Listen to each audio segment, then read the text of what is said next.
Agora a gente vai começar a segunda parte do segundo episódio da leitura dos russos. Se você ainda não viu os episódios anteriores, veja, tá? É muito importante para que você não fique perdido com o que está acontecendo. A gente está fazendo essa leitura capítulo a capítulo de Crime e Castigo e por isso é importante que você veja desde o início. E, pois bem, vou pegar ali o finalzinho da parte 1, até para que a gente siga num ritmo mais natural, né? Vai pegar o final do discurso de Marmeladov e já começar com conteúdo novo, né? Ele chamando Raskolnikov para ajudá-lo a voltar para sua casa, reencontrar sua esposa, Katerina Ivanovna, enfim, vai seguir toda uma cena muito trágica, bastante marcante aí do final do segundo capítulo, e aí a gente já começa o terceiro capítulo e termina nesse episódio mesmo, tá bem? Então já vamos começar, grande abraço e vamos lá. E aí ele fecha, né, essa sua confissão, né, com as seguintes palavras: compreenderemos então tudo, e todos compreenderão, e Katerina Ivanovna também compreenderá, Senhor, venha a nós o vosso reino. Né? Então, assim, um desfecho muito emblemático, muito sublime, né? Na possibilidade de salvação diante de toda essa história horrível que é contada, diante de toda essa tristeza, né? Aparece Jesus Cristo como esse Redentor, como esse Salvador, com a possibilidade de se dar glória às pessoas que nunca souberam o que é glória em vida. E aí ele pede a Raskolnikov que o leve de volta para casa. Não, beleza, acabou aqui, já estou há 6 dias longe da minha casa, agora é a hora de encarar, né, Katerina, né, ele já introduz a mulher como bastante raivosa, né, e é interessante, assim, por que ele fez toda essa confissão com Raskolnikov, né, o Dostoiévski conta aqui, né, que é comum, né, aos alcoólatras, né, aos viciados como um todo, sentir essa necessidade de justificar-se perante os outros, né, pessoas completamente desconhecidas que sejam, né, simplesmente porque não são escutadas em casa, né, então diante da violência que tem em casa, elas precisam justificar-se em público a qualquer pessoa. Né? Então, por isso, toda essa confissão que é feita a um desconhecido, mas em quem ele viu, né, esse ar de intelectual, essa capacidade de entendê-lo, né, essa capacidade de vislumbrar em si alguma centelha de salvação. Né? Ele conversou o tempo todo com Raskolnikov. E agora que ele pediu, né, para esse desconhecido levar até a sua casa, a gente pode imaginar que Raskolnikov, diante do nojo que ele sentia, né, a gente sempre falou dessa questão da personagem, que ele desprezava muito essa pobreza, né, essa desgraça toda que gira em torno da cidade, pode imaginar que ele não aceitaria. Mas a gente fala aqui de um personagem que ele não é um consenso, ele nunca tem um consenso dentro de si. E ele não é simplesmente mal, né, ele despreza isso, mas ele, de certa forma, quer melhorar de algum modo, né? Ele muitas vezes se propõe a ajudar pessoas que precisam e ele aceita levar, né, esse Marmeladov de volta para sua casa, andam ali uns 200, 300 passos e se propõe, né, enfim, livremente a ajudá-lo. E aí chegam, né, de noite, né, apresentado um pouquinho do contexto geográfico ali também, porque as noites em São Petersburgo na época do verão não eram escuras, né, eram noites meio crepusculares, então tinha uma certa iluminação. Mas cada vez que eles chegam mais perto da casa, né, é interessante o modo como o autor constrói aqui, Dostoiévski vai colocando diálogo, mas indicando que eles estão caminhando nesse meio tempo. E aí de repente eles já chegaram, né, à casa, né, enfim, vai acontecendo um diálogo quando a gente mal vai ver, já estão ali na frente do prédio em que morava Marmeladov, né, e cada vez que eles vão chegando mais perto, vão subindo as escadas, mais vai escurecendo, mais, né, esse clima sombrio vai dominando a narrativa. E aí quando eles chegam de fato no apartamento, né, a gente chega no momento um dos mais assustadores. Né? A gente é introduzido a personagem de Katerina, né? Katerina Ivanovna, uma mulher muito emagrecida, né, que tinha assim no fundo ali do seu rosto, do seu corpo alguma beleza, mostra que de fato ela foi uma mulher bonita, foi uma mulher que tinha alguma riqueza, nobreza e tudo mais, mas que foi completamente destruída, né, pela sua situação de pobreza, né, insuperável, pela condição que lhe trouxe esse seu marido, né, que parece se deleitar diante né, da dor e da pobreza. Né? Então, assim, o que trouxe Marmeladov para essa mulher é assim algo abominável. Né? Ela se torna quase que um morto-vivo, parece um fantasma, né? Muito pálida, muito branca, em um ambiente assustador. Tá? As crianças, né, as filhas dela, ali jogadas no chão, dormindo como desmaiadas, né, fracas, com fome. Né, parecem também pequenas fantasminhas ali, mal conseguindo viver, né, chorando ali, deviam estar melecadas, sujas, fedendo. Né, o ambiente todo escuro, fechado, né, algumas poucas velas iluminando, todas as janelas fechadas, né, e a moça ali andando, segurando forte assim, as mãos junto ao peito. né, o rosto manchado ali da tuberculose e tudo mais, assim, horrível, né, horrível, uma cena lastimável que incomoda bastante de ser lida. E aí, assim que a gente é introduzida a ela, ela encontra a Raskolnikov. Aí você pensa, nossa, ela vai se assustar, né? Um invasor na sua casa. Não, ela assusta um pouquinho, tipo, opa, uma pessoa desconhecida, mas ela logo aceita com normalidade, né? Afinal de contas, o apartamento dela era caminho para outros, né? Então ela não tinha essa privacidade, as pessoas entravam na sua casa para chegar em outras, né? Então, enfim, ela não se assusta tanto, ela simplesmente vai fechar a porta, aceita. Ela imagina que, né, ele ia ali para os apartamentos do fundo, onde pessoas estavam ali jogando, né? Enfim, uma depravação também, né? Falando palavrões, xingando, gritando, rindo, bebendo, jogando ali cartas, o que for, apostando. Né? Ela imaginou que ele ia se juntar com essas pessoas. E aí, quando ela vai fechar a porta, ela encontra o marido dela, né, ali sem a roupa que ela tinha comprado, né, e ele ajoelhado diante da porta, como que para pedir perdão, né, mas muito mais do que pedir perdão, ele queria de fato apanhar, né? A gente já foi introduzido, né, a ele, a gente sabe que ele gosta de sofrer, ele quer sofrer. Então é o tipo de pessoa que vai levar um soco na cara e não se defende. Não, ele abre, né, ó, ele tira todas as suas defesas para levar um soco da forma mais bem dada possível. Ele vai ajeitar o rosto, vai facilitar para que o soco seja melhor dado, que machuque ele mais. Né? Então ele é esse tipo de pessoa. Né? E assim que a mulher encontra, né, assim, é um verdadeiro show de horrores. Ela grita, né? Cadê o dinheiro? Que roupa é essa? Né? Ah, deixa eu ver aqui seus bolsos. Ele abre, olha aí meus bolsos, não tem nada, eu gastei tudo em bebida, né? Eu sou esse lixo de ser humano mesmo, né? E aí ela começa a puxar ele pelos cabelos, xingando, e ele, você pensa, ele vai se debater, me solta, não sei o que, não. Ele ajuda ela, né? Ele rasteja de um modo, assim, meio de joelhos e tudo, para ajudar ela a puxar ele, né? E aceita todos os xingamentos, até bate com a cabeça no chão, imagino que ele deu uma cabeçada por querer mesmo, para criar uma cena ainda mais absurda, né? As pessoas ali dos outros quartos vão aparecendo como diabinhos ali, como demônios maliciosos, rindo ali, né? Através da porta, olhando aquela cena toda e zombando, né? Enfim, uma coisa terrível, e ele gritando, né, Marmela falando que aquilo para ele era um prazer, né, ele sentia deleite naquilo, né, aquilo tudo era ótimo, né, ele tava quase tendo um orgasmo diante dessa cena toda absurda, vendo pessoas mortas de fome por culpa dele, vendo toda essa situação desesperadora.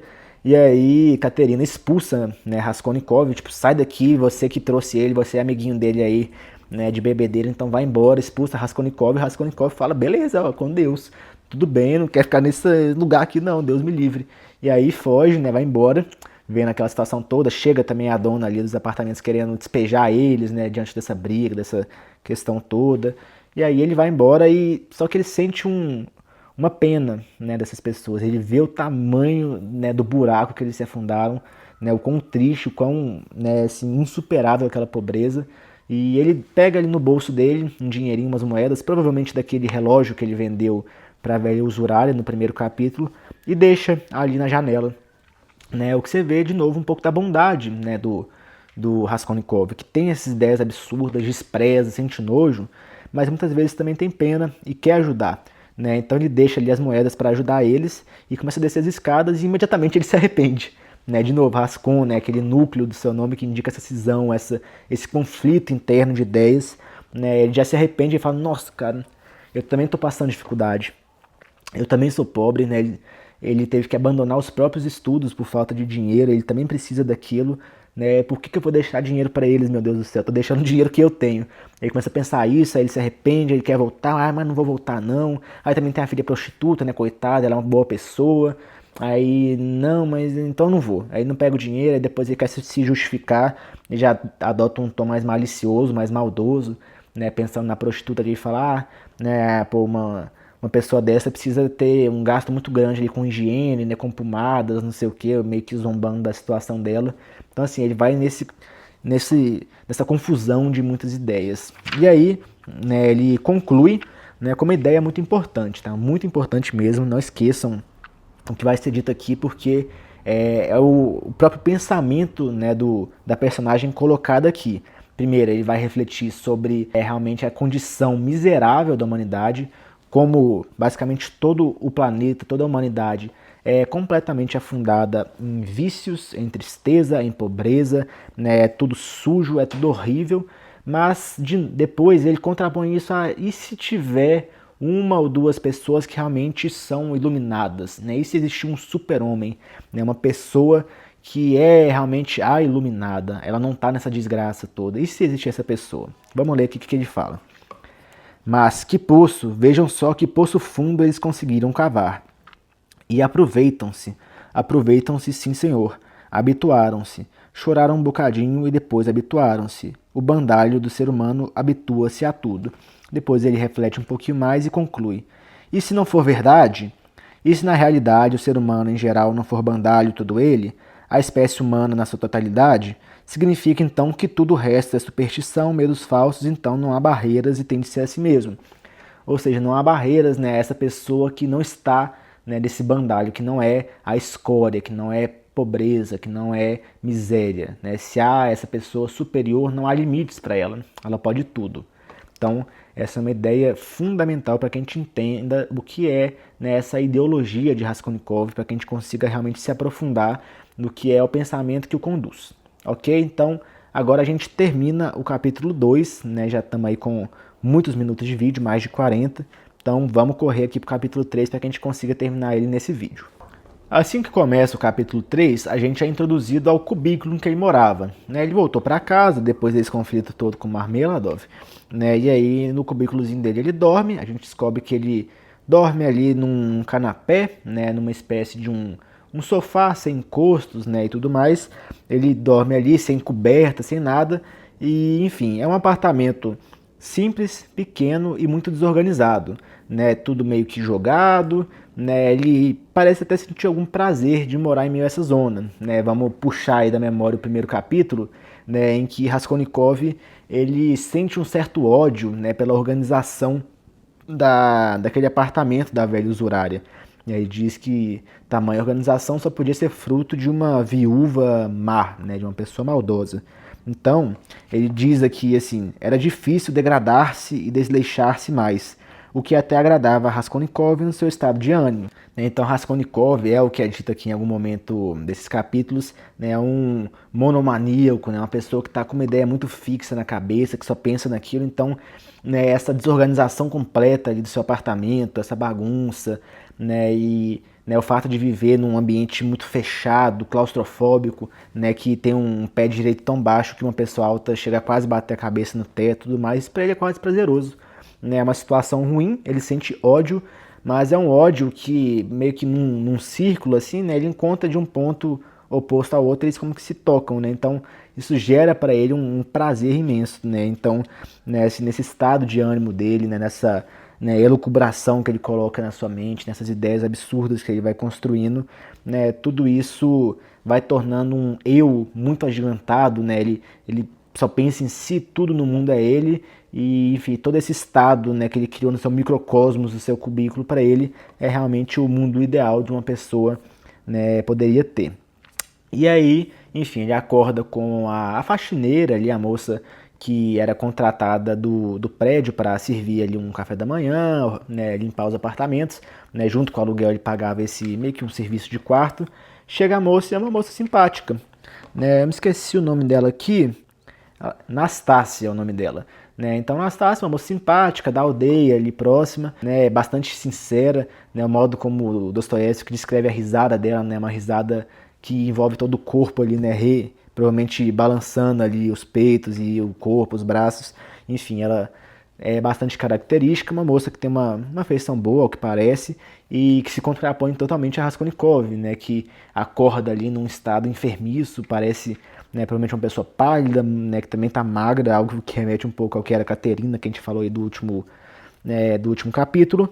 Enfim, ele é uma pessoa totalmente adoentada em contraposição com uma outra saudável, que era uma mulher trabalhadora, que estava ali ganhando a sua vida normalmente e com ideias simples, né, representa realmente esse povo, né, com o qual Dostoiévski teve contato, que representa ali, em alguma medida a tradição, né, de fato da Rússia, né, o povo simples, é o povo que carrega a sabedoria popular, né, então, né, Nastácia é a pura sabedoria popular, né, e desse modo, né, numa discussão ali com Raskolnikov, ela própria critica, né, não, você tá aí largado, tá nessa vida aí que tá um lixo, tudo aqui tá bagunçado, você tá magro, você tá com cara de que tá fraco, né, por que você parou de dar aulas, né, a gente já descobre que ele, além de ser um estudante que abandonou a faculdade, né, e a gente descobre isso nesse momento, ele também parou de dar aulas, né, então, né, ele estava nessa classe intelectual, só que abriu mão de tudo. Então ele, né, esse é o contexto dele e ele, né, muito cético, muito cínico ali, ele fala, ah não, né, pois é, desse jeito mesmo, fazer o quê, né, vai lá comprar um pão pra mim, e enfim, né, se desdobra desse modo, a gente vê uma diferença gritante entre uma personagem e outra, né, como eu disse, uma que se crê dona da verdade, né, cheia de ideias mais liberais, revolucionárias, e outro com uma sabedoria popular, muito honesta, muito sincera, trabalhadora, ganhando seu dinheiro, né? Enfim, uma diferença muito grande entre um menino que se fazia ali de vítima de uma sociedade absurda, que era um ser superior, e outra que estava ali vivendo a sua vida. E aí ela anuncia que, ó, tem aqui uma carta para você também. Aí Raskolnikov fica maluco, maluco, né? Ele totalmente isolado de todo mundo, chegou uma carta para ele, e ele já imagina de quem é, né? Então assim, aí já, meu Deus do céu, me dá essa carta logo, me dá aqui, vai embora, vai lá comprar um pão para mim, um chá, alguma coisa, some daqui, deixa eu ler essa carta, né? Assim, ele entra num desespero, fica muito afobado, e aí assim que ele vê a carta, né, identifica que é da mãe dele, né? E aí a gente vê um lado afetuoso, um lado amoroso, capaz de realmente relembrar ali a sua família, a sua infância, o que quebra um pouco aquela ideia que a gente ia construindo de Raskolnikov. Né? Mais uma vez, cisão, né? Essa contraposição, né? Não é um personagem simples, ele não é unilateral, ele tem complexidade. Né? Então, ele pega a carta, dá um beijo na carta e aí começa a ler ela. E agora a gente entra de novo numa espécie de um segundo, né, uma segunda história. Né? A gente já tinha feito isso com a história de Marmeladov, agora a gente vai ter de novo uma história paralela, vai aparecer de novo uma quebra do ritmo, um desvio de rota, né, para a gente descobrir agora a história da família de Raskolnikov, principalmente da sua mãe e da sua irmã. Tá? Então a irmã a gente vai chamar ela de Dunya, né, e a mãe a gente pode continuar chamando mãe mesmo, ela chama Pulquéria ou Pulqueria, uma coisa assim. E só que poucas vezes é mencionado o nome dela, né? Mas realmente é a mãe de Raskolnikov. Tá? Então Dunya e a mãe de Raskolnikov, a gente vai conhecer um pouco mais a história delas agora. Né? A gente vai descobrir que já faz algum tempo, né, meses ali, que eles não se conversavam, então Raskolnikov não sabia muito bem o que estava acontecendo, e a gente vai ser introduzido a isso agora. E a apresentação que ela faz já é uma apresentação afetuosa, diz que ama muito ele, que sentia muito por já estar há 2 meses sem mandar nenhuma carta, mas que ela tinha feito isso por um motivo, que era necessário que fosse desse modo. Porque né, a última vez que eles trocaram cartas, né, ele ficou sabendo que a sua irmã, né, a Dunya, ela tinha sido admitida num trabalho, mas que estava sendo maltratada, né, pelo seu patrão. Né? Enfim, ele estava ali realmente destratando muito ela, xingando, humilhando, né, e isso naturalmente geraria muita revolta, né, em Raskolnikov. Ele tem um caráter protetor, né, muito grande com a sua família, né, com a sua irmã, com a sua mãe. Então ele de modo algum aceitaria isso. Se ela fosse dando ali, né, notícias muito frequentes do que estava acontecendo, ele ia querer, né, enfim, ela estava em outra cidade, né, então ele ia querer logo fugir de São Petersburgo para ir proteger a irmã dele.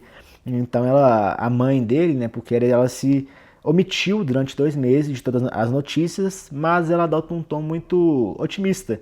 Ela fala, olha, estava tudo muito ruim, mas mudou para melhor.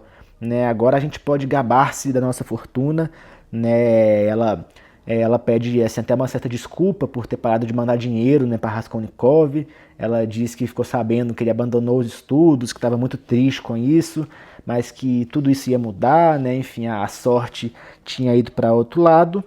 E quem é aquele patrão que a gente estava falando? É um sujeito que se chama Svidrigailov, algo assim. Né? Esse homem, ele na verdade, ele estava apaixonado por Dunya, por sua irmã. Ele maltratava ela como uma espécie de uma formação reativa, né? Num conceito mais, né, de um psicólogo ali. É diferente de um conceito de sublimação, né? Da sublimação seria quando você pega um impulso negativo e redireciona ele para algo positivo. Né? Essa formação reativa é quando você como que oculta um sentimento positivo, né? O amor que ele sentia pela irmã de Raskolnikov, né? Esse Svidrigailov, né? O seu patrão, ele oculta isso com um sentimento oposto. Né? Ele demonstra ódio pela menina, sendo que na verdade ele a amava. Né? Então ele disfarçava isso com grosseria, com desprezo. E aí, quando se descobre, né, que ele ama, né, a Dunya, né, a irmã de Raskolnikov, ele começa a querer fugir com ela. Só que o que acontece?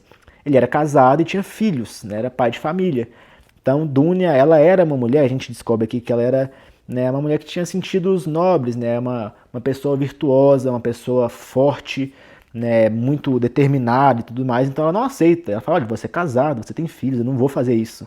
Você vai se desgraçar, você vai me desgraçar, né? Eu não quero isso, né? A tragédia que a gente viu no segundo capítulo, né? Ela quer fugir a isso, né? Ela não quer fugir com um homem casado e que vai largar os filhos, mas ela não quer participar disso, né? Não importa se ela gosta dele ou não que for, né? Ela não aceitaria isso, né? Ela tem valores muito bem estabelecidos.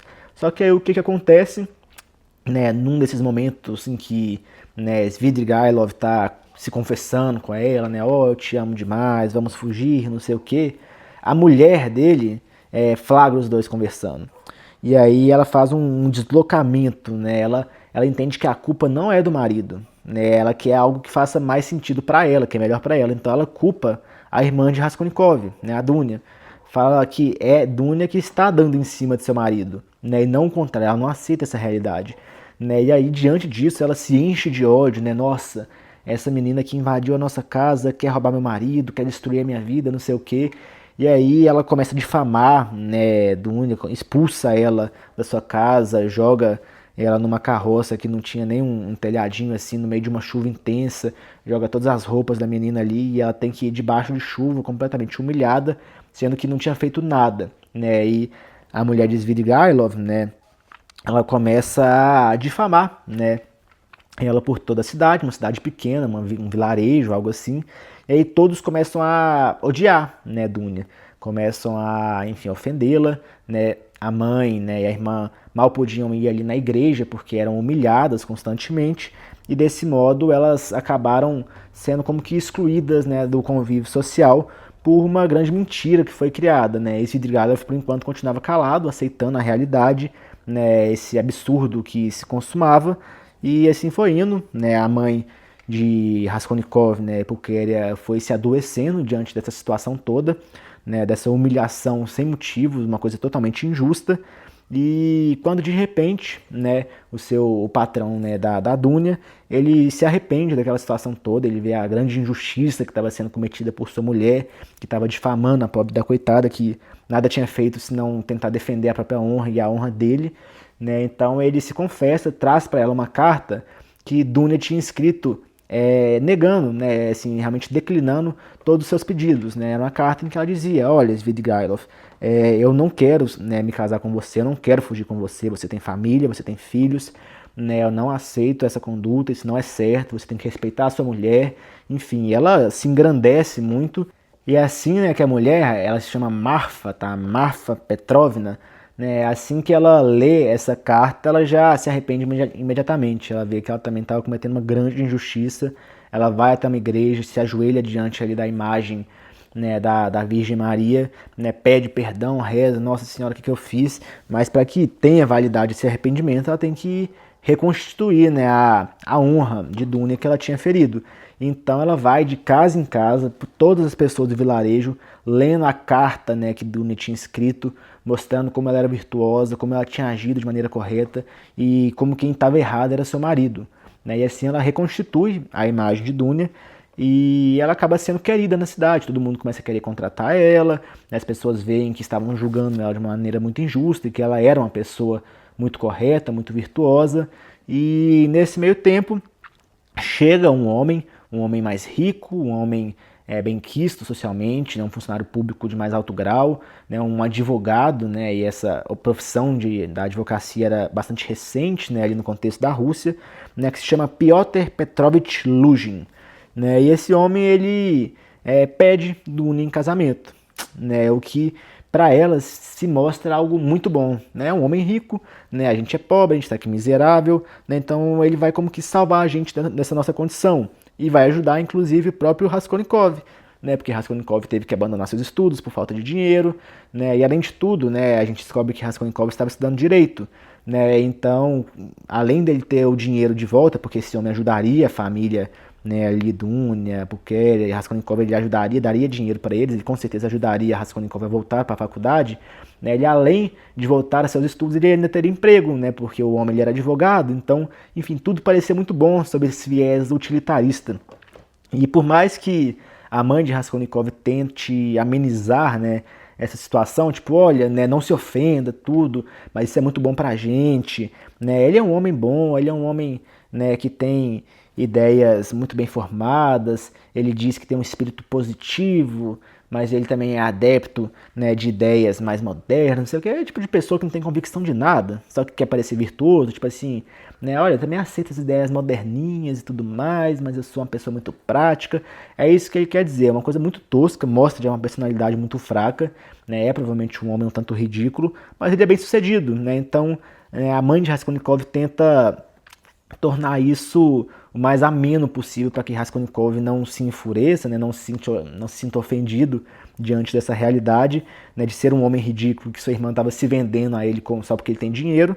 Né, ela tenta amenizar isso colocando, né, esse Luzhin como uma pessoa que não era má, um cara bom, um cara do bem e que seria muito bom para a família. E aí a gente tem uma passagem que, né, diz muito, mas diz muito mesmo, porque é um momento em que ela já aceitou, já tá ali para aceitar o casamento, já tá bem avançada ali essas tratativas, né, a Dunya, e aí, né, numa conversa ali, né, da mãe, né, da irmã e desse futuro marido, ele deixa ali claro, né, a sua opinião de que ele queria uma mulher que, ao mesmo tempo que fosse virtuosa, ela fosse pobre e que tivesse sofrido ali algum tipo de revés, né, tivesse sofrido uma grande injustiça. Né, por quê? Ele queria uma pessoa nobre, porque ele queria uma boa mulher e tudo mais. E que fosse pobre, e que tivesse, né, sofrido uma grande injustiça, para que essa mulher sentisse dele uma certa dependência. Né, para que ele fosse como que um benfeitor que salvou essa pessoa.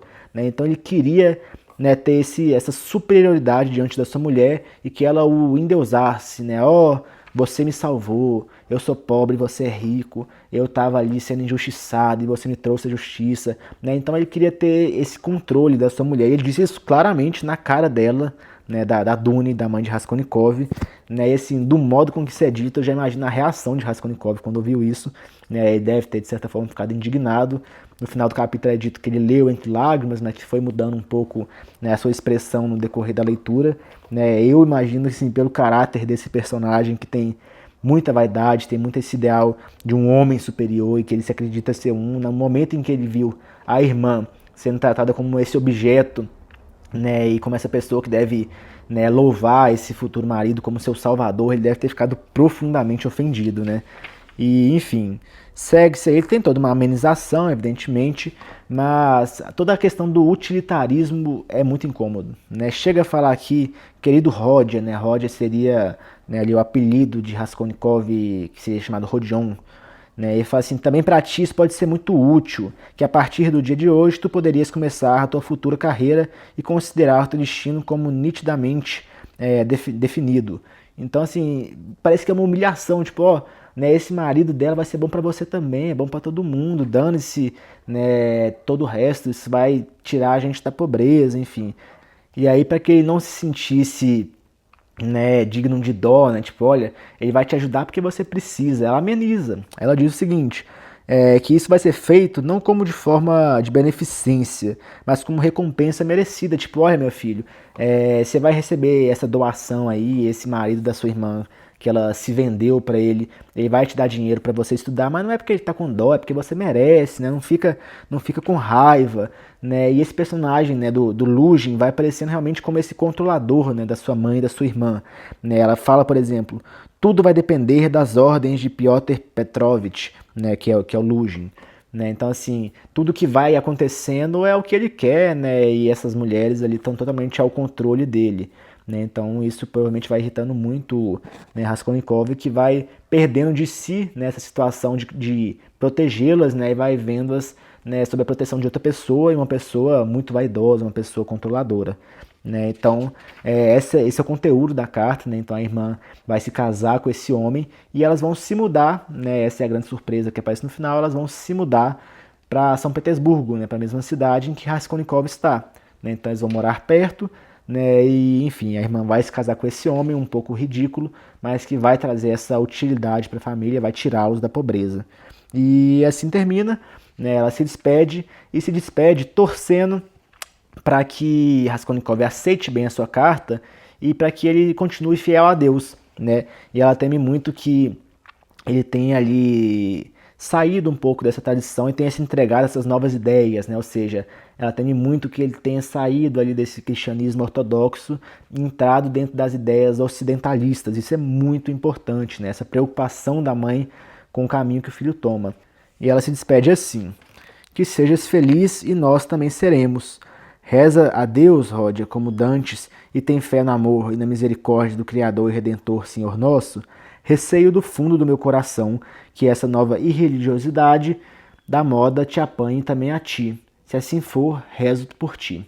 Né? Então ela tem medo, né, de que esse ateísmo, de que todas essas ideias que vêm do Ocidente, todo esse ideal revolucionário, essas ideias liberais tenham atingido seu filho e o que de fato aconteceu, né? Ele pega muitas ideias ocidentais, vai criando seu ideal de homem superior, ele vai pegando ali personalidades como Napoleão Bonaparte e vai criando toda essa sua imaginação ali, toda esse seu ideal que transcende a realidade de desgraça do mundo.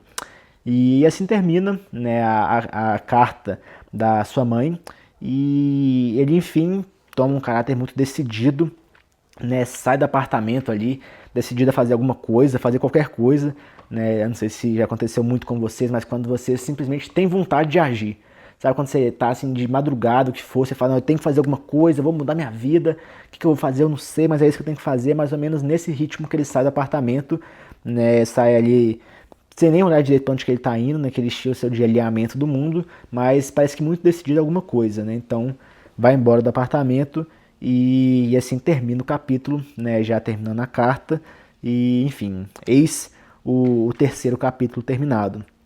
Então fomos introduzidos nele a mãe de Raskolnikov, né, a Pulcheria, a sua irmã, Dunya, né, ao antigo patrão, né, Lebeziatnikov, né, enfim, aquele nome difícil, e a Luzhin, né, o futuro marido prometido da sua irmã, né, que tem dinheiro, que é bem sucedido, que é um homem de ideias positivas, mas que também está adepto às novas ideias ali ocidentalistas e tudo mais, e eis todos os personagens, né, se vocês quiserem anotar aí no caderninho para se lembrarem, todos vão ser importantes ali para o desenvolvimento da narrativa.